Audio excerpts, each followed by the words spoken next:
আসসালামু আলাইকুম viewers, Sabinus কিচেনে তোমাদের স্বাগত জানাই। আজ আমি তোমাদের কাছে নিয়ে চলে এসেছি আলু উচ্ছে ডাঁটার রেসিপি। এইভাবে তোমরা একবার বানিয়ে দেখো, খুবই ভালো লাগবে তোমাদের। Yes.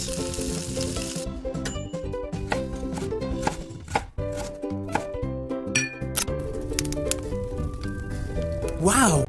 কড়াইতে সর্ষের তেল দিয়ে আমি ভালো করে গরম করে নিয়ে আমি এখানে উচ্ছেগুলো দিয়ে দিচ্ছি কুচিয়ে নিয়ে। উচ্ছে আমি সরু সরু করে কুচিয়ে নিয়েছি এখানে। দিয়ে এরপরে তেলেতে আমি দিয়ে কিছুক্ষণ লাল করে ভেজে নেব।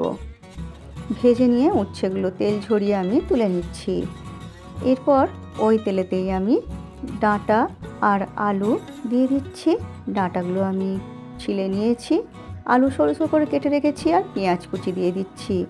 পরিমাণ মতো লবণ, হাফ চামচ লঙ্কা গুঁড়ো, হাফ চামচ হলুদ গুঁড়ো, 1 চামচ ভাজা জিরে গুঁড়ো, 1 চামচ ভাজা ধনে গুঁড়ো, সব কিছু দিয়ে আমি কিছুক্ষণ কষিয়ে নেব। উচ্ছে তেতো তাই শরীরের জন্য খুবই উপকারী, আর সজনে ডাঁটাও আমাদের শরীরের জন্য উপকারী। তোমরা একবার এইভাবে আলু উচ্ছে ডাঁটার চচ্চড়ি করে দেখো। এই রেসিপিটি যদি ভাতের সাথে থাকে আর কিছুই লাগবে না। কষানোর পর পানি দিয়ে দেবো অল্প করে।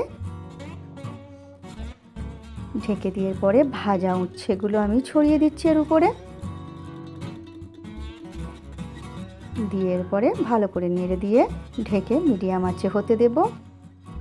দিয়ে যখন এই রকম পানি শুকিয়ে যাবে তখন এইভাবে ভালো করে নেড়ে চেড়ে এরপর নামিয়ে নিয়ে এরপর তোমরা পরিবেশন করো ভাত রুটির সাথে।